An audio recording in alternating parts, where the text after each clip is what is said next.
और धनबाद के सुनाडे इलाके में टांडाबाड़ी में मंगलवार को बड़ा हादसा हुआ, जहां अचानक जमीन धंसने से 3 घर जमींदोज हो गए। इस हादसे में एक ही परिवार के 3 लोगों की मौत हो गई है। घटना के बाद इलाके में अफरा तफरी मच गई है। रात में रेस्क्यू ऑपरेशन चलाकर शवों को बाहर निकाला गया। वहीं जमीन के अंदर से गैस रिसाव होने के दहशत और बढ़ गए हैं। प्रशासन ने इलाकों को डेंजर जोन घोषित कर लोगों को सुरक्षित स्थानों पर भेज दिया है। बीसीसीएल और जिला प्रशासन हालात पर नजर बनाए हुए हैं, जबकि परिजन मुआवजा और नौकरी की मांग कर रहे हैं।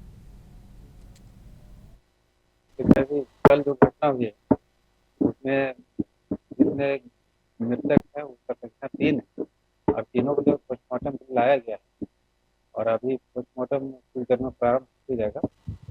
सारी औपचारिकताएं पूर्ण कर ली गई और इन लोग को जो मुआवजा देने का है तो हम लोग जो अपना जो सरकारी प्रावधान है उसके मुताबिक जो मृतक परिवार में से एक बीसीसीएल का नौकरी भी करते मतलब उसके पति करते हैं, उसको छोड़कर शेष 2 बचे हैं। उसमें एक नाबालिग उसके जो बालिग महिला है उसके लिए राष्ट्रीय पारिवारिक विकलांग योजना से उसको लाभान्वित किया जाएगा। क्या फायदा बताइए, सब कुछ तो हो ही किया है, सब जाने ही नहीं बचा दिया वर वाला का। कौन थी? मेरी बहन थी। कैसे घटना हुआ? मेरी बहन है, पापा है, मेरे भाभी है, तीनों घर पे बैठी हुई थी। तीनों एक साथ बैठी हुई थी, अलग अलग पता नहीं, सब साथ में थी लोग तीनों। अभी वहाँ पे सबों का विस्थापित करने का प्रोग्राम चल रहा है और वो सबको हटा के सेफ जोन में ले जाएंगे। वहाँ कुछ अपने एम्प्लॉय भी हैं, उनको भी हटाया जाएगा और जो गैर एम्प्लॉय है उनको अभी पता चला है तो फेंसिंग कर दिया गया है। अभी थोड़ा माहौल ठंडा होगा तो हम लोग जेसीबी आ गया है, ले जाके उसको भरने का पे काम चले नहीं चले उन लोगों को हटाना ही पड़ेगा, उन लोगों को हटना ही पड़ेगा, वही स्थायित्व। बात समझ गए? तो इसके लिए हम लोग प्रयास करें। धनबाद के सुनाडे इलाके में टांडा बस्ती में भूधसान और 3 लोगों की मौत के बाद ग्रामीणों का गुस्सा फूट पड़ा है। बुधवार को हालत तब बिगड़ गए जब बीसीसीएल और कोल इंडिया के अधिकारी घटनास्थल पर पहुंचे। उनके लौटते ही नाराज ग्रामीणों ने गोविंदपुर एरिया के महाप्रबंधक पर पथराव कर दिया। स्थिति को संभालने के लिए सीआईएफएफ के जवानों ने अधिकारी को सुरक्षित बाहर निकाला। वहीं दूसरी तरफ घटनास्थल से लगातार गैस रिसाव हो रहा है, जिससे आसपास के लोग डर कर घर छोड़ रहे हैं। फिलहाल इलाके में भारी तनाव है और पुलिस प्रशासन हालात को काबू करने में जुटा हुआ है। देखिए हमारे संवाददाता की खास रिपोर्ट। देखिए, बीती रात को धनबाद जिला का सोनाडी ओपी क्षेत्र है, वहाँ पर टांडाबाड़ी एक इलाका है, वहाँ पे भूधसान की घटना घटी थी, जिसमें कि घर जो है एक पूरा समा गया था और उस घर में जो 3 लोग थे, एक पुरुष था, 2 महिला थे, वो उस भूधसान के दौरान वो दब गए थे। हालांकि देर रात तक करीब 2:30-3 बजे तक रेस्क्यू ऑपरेशन चला और तीनों का बॉडी को निकाला गया। उसके बाद सुबह जो धनबाद के एसएमसीएच में उनका पोस्टमार्टम के लिए भेजा गया है।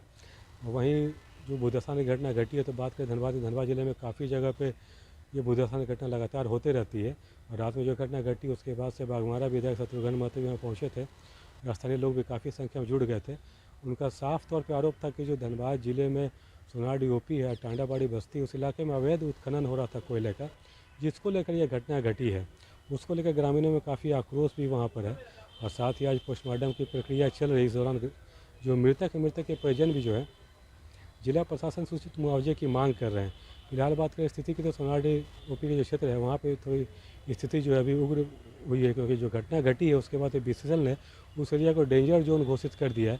कहीं कहीं पे धुएँ का भी रिसाव हो रहा है, जिसको लेकर ग्रामीणों में दहशत है। ग्रामीणों का कहना है कि हम लोग अगर सुरक्षित जगह पर जब तक नहीं बसाया जाता है तब तक इस इलाके को हम लोग नहीं छोड़ेंगे। वही बात करें इसको लेकर बीसीसीएल के डीटी, उसके अलावा गोविंदपुर एरिया के जीएम वो सब गए थे वहाँ पे लोगों को समझाने के लिए, लेकिन लोग भी वहाँ पे उग्र हो गए थे। और मामले की जानकारी आ रही है कि वहाँ एरिया के जो जीएम उनके साथ लोगों ने मारपीट की घटना की है।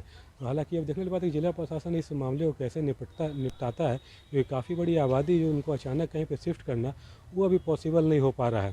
तो फिलहाल अब देखने की बात है कि जिला प्रशासन आगे क्या कुछ रुख अपनाता है। तो फिलहाल इतना है। मुंसिफ के लिए धनबाद से मैं दिलशाद खान। और जमशेदपुर में एक छात्र युवक ने ज्वेलरी दुकान को निशाना बनाते हुए लाखों के गहनों की चोरी कर ली। मामला उलीडी थाना क्षेत्र का है, जहां शंकु साई रोड स्थित विश्वनाथ ज्वेलर्स में मंगलवार सुबह एक युवक ग्राहक बनकर आया। उसने पहले दुकानदार का भरोसा जीता और फिर चालाकी से एक कीमती आभूषण लेकर फरार हो गया। सीसीटीवी जांच में सामने आया कि युवक करीब 23 से 24 लाख रुपए से गहने लेकर भागा है और बताया जा रहा है कि आरोपी एक दिन पहले भी दुकान में खरीदारी कर चुका था। फिलहाल पुलिस फुटेज के आधार पर आरोपी की पहचान में जुटी है। ये दुकान में बेटा था और हम किसी काम से दुकान से बाहर गए हुए थे। एक लड़का आकर के जो बेटा को सोना का सामान दिखाने बोला और उसी में उसको उलझा करके वो पूरा बॉक्स जिसमें सोना था वो लेकर के भाग गया यहाँ। कितना जो गहना कितना का होगा गहना? वो करीब करीब आपका 22-23 लाख के लगभग होगा। फिर और उसके बाद जैसे बेटा को बाद में शक हुआ कि जो मैंने उसमें एक डब्बा बॉक्स गायब है, तो बाद में जब वो हमको फ़ोन किया कि पापा इसमें बॉक्स नहीं मिल रहा है, तो कैमरा में फिर चेक किया तो बताया कि पापा वो लेकर के चला गया। ये घटना कब हुई थी? ये आज सुबह में 11:30 बजे का। अच्छा, तो जो आया था, जो लेके गया सोना, वो कल भी आया था क्या? हाँ, वो कल शाम में भी आया था एक बार और उसी समय आया था जिस समय हम नहीं थे। कल शाम में भी मेरा रहते हुए वो लड़का दुकान में नहीं कुछ है। एडवांस कुछ दिया था क्या, पैसा सा? हाँ, वो पैसा कल कुछ सामान लिया था। क्या सामान लिया था बाबू? फिर एक ताबीज कल शाम में लेके गया, जिसका पेमेंट करके गया। कितना किया था? 5,000 कितना था? 5,700। गोड्डा जिले में अलग अलग थाना क्षेत्रों में सड़क हादसों ने लोगों को झकझोर दिया है। मुफस्सिल थाना क्षेत्र में बालू लदे तेज ट्रैक्टर ने 2 सगे भाइयों को कुचल दिया। हादसे में दोनों की मौत हो गई। वहीं बलबड्डा थाना क्षेत्र के घोरी चकसे के पास तेज रफ्तार आशीर्वाद बस ने बाइक सवार मासूम बच्चे को टक्कर मार दी, जिससे उसके मौके पर ही मौत हो गई और 3 लोग गंभीर रूप से घायल हो गए। पुलिस ने घायलों को अस्पताल भेजा और बस चालक की तलाश में सीसीटीवी फुटेज खंगाल रही है। धनबाद के गोविंदपुर प्रखंड के सडियादी गांव में मुख्यमंत्री ग्राम सड़क योजना के तहत बन रही सड़क विवादों में करीब 1 करोड़ 6 लाख की लागत वाली सड़क में ग्रामीणों और पंचायत मुखिया श्यामापद मंडल ने गुणवत्ता पर गंभीर सवाल उठाए। आरोप है कि निर्माण में कमजोर पत्थर, मिट्टी युक्त बालू और कम सीमेंट का इस्तेमाल किया जा रहा है। मुखिया ने कहा है कि संवेदक ने विरोध करने वालों के खिलाफ माहौल बनाया और पूरी तरह सेटिंग गेटिंग का मामला है और ग्रामीण डर रहे हैं। विरोध से सड़क अधूरी रह सकती है। जिला प्रशासन और मुख्यमंत्री से उच्च स्तरीय जांच की मांग की गई है। नहीं, बिल्कुल काम, मेरे नज़र में तो बिल्कुल काम सही नहीं हो रहा है। जिस तरह का होना चाहिए, जिस तरह का हम लोग दुख देखे हैं, जिस तरह से मतलब काम बढ़िया ढंग से हो जहाँ होता है, उस हिसाब से बिल्कुल काम नहीं हो रहा है। काहे कि गुणवत्ता बिल्कुल बहुत ही खराब गुणवत्ता है। आप पत्थर भी देख सकते हैं, जिस आप पत्थर का गुणवत्ता देख सकते हैं और जिस हिसाब से जोड़ाई कर रहा है उस हिसाब से जोड़ाई बिल्कुल नहीं होता है। यहाँ पे कहीं पे भी आप देख लीजिए, ऐसा काम मतलब हम देखे नहीं है जिस हिसाब से ये काम कर रहे हैं। हम मांग करते हैं कि सर कम से कम आप इंजीनियर को भेज के एक बढ़िया काम हो हमारे गांव में, उस हिसाब से आप काम करवाइए कम से कम। हम लोग को रोड कितना दिन बाद पास हुआ है, कितना दिक्कत में हम लोग पार हो रहे थे बाढ़ में कूद के, लेकिन देखिए कितना घटिया काम हो रहा है। पत्थर कितना रद्दी लग रहा है। हम लोग बोल रहे तो ठेकेदार सुनिए नहीं रहा है, समझे। तो वही जिला परिषद को हम लोग का। और जमशेदपुर में आज दिशोम गुरु मेमोरियल लाइब्रेरी का उद्घाटन किया गया। इस मौके पर उपायुक्त जुगसलाई विधायक मंगल कालिंदी और जमशेदपुर पूर्वी के पूर्णिमा साहू मौजूद थी। पहले डीएम लाइब्रेरी के नाम से जानी जाने वाली ये लाइब्रेरी अब आधुनिक रूप से तैयार की गई है। यहाँ लगभग 30,000 किताबें रखी जा चुकी हैं और भी 120 छात्र एक साथ शांत वातावरण में पढ़ाई कर सकते हैं। प्रतियोगी परीक्षाओं की तैयारी कर रहे युवाओं के लिए ये विशेष उपयोगी होगी। उद्घाटन के दौरान अतिथियों ने इस पहल की सराहना की और उम्मीद जताई कि लाइब्रेरी क्षेत्र में ज्ञान का प्रमुख केंद्र बनेगी। बिल्कुल किताबें खरीदी जाएगी। आपने जैसे देखा यहाँ पे अभी वर्तमान में 8,000 किताबें हैं और जो कैपेसिटी हमारे लाइब्रेरी की वो 30,000 से ऊपर बुक्स की।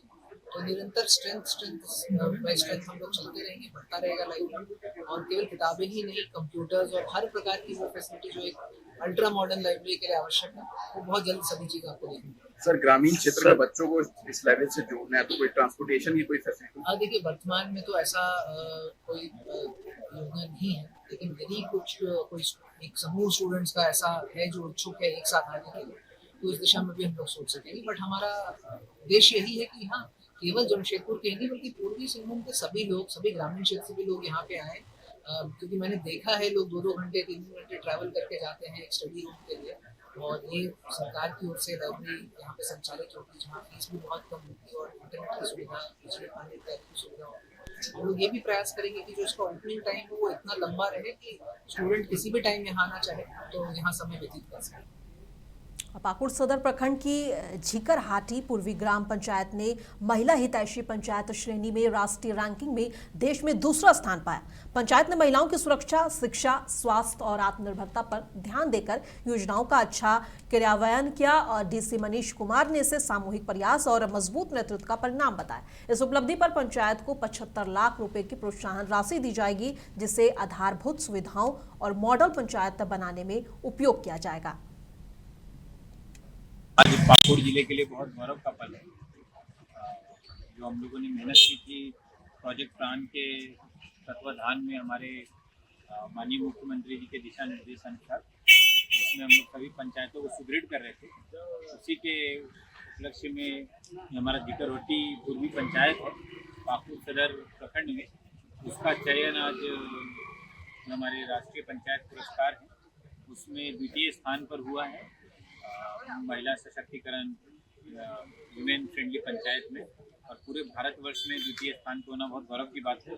आज हम लोग झीकरहाटी पूर्वी पंचायत में ही किस तरह से इस पंचायत को और सुदृढ़ कर सके और जो हम लोगों को अवार्ड की राशि प्राप्त होगी लगभग 75 लाख रुपए, उससे और कैसे आगे कार्य कर सकें उसकी भी कार्य योजना बना रहे थे। मैं पंचायत के सभी लोगों को, विशेषकर मुखिया जी, पंचायत सचिव जी, यहाँ के जितने भी पंचायत समिति के भी सदस्य हैं, वार्ड के सदस्य हैं, जितने भी JSLPS के मेंबर हैं, जितने भी हमारे एक्टिव वीमेन हैं और जितने भी जो हमारे एक्टिव लोग होते हैं पंचायत में, उन सबको बहुत बहुत बधाई प्रेषित करना चाहता हूँ आपके माध्यम से। और दुमका के डीसी अभिजीत सिन्हा ने मसलिया में स्वास्थ्य केंद्र और कस्तूरबा गांधी बालिका विद्यालय का दौरा किया, साथ ही FCI गोदाम और प्रखंड कार्यालय का भी निरीक्षण किया है। सर्वप्रथम केंद्र में आयोजित HPV वैक्सीन कार्यक्रम का शुभारंभ किया गया। ये वैक्सीन 14 से अधिक और 15 साल से कम आयु की बच्चियों को अभिभावकों की उपस्थिति में दिया जा रहा है। इसके बाद छात्रों से बातचीत की, राशन की गुणवत्ता जांच और नागरिकों की समस्याओं का समाधान सुनिश्चित करने के निर्देश दिए। बताते चले कि अधिकारियों को सुविधाओं और अभिलेखों में सुधार करने का आदेश भी दिया गया है। और जमशेदपुर के सुंदर नगर के तलसा गांव में मिराकी संस्था के सहयोग से फ्री दंत चिकित्सा शिविर लगाया गया। गांव के महिलाएं, पुरुष और बच्चे अपना चेकअप कराने पहुंचे। डॉक्टर सोनी शर्मा ने बताया कि चेकअप में कई दांत संबंधी समस्याएं सामने आई हैं और लोगों को सही उपचार की सलाह दी गई है।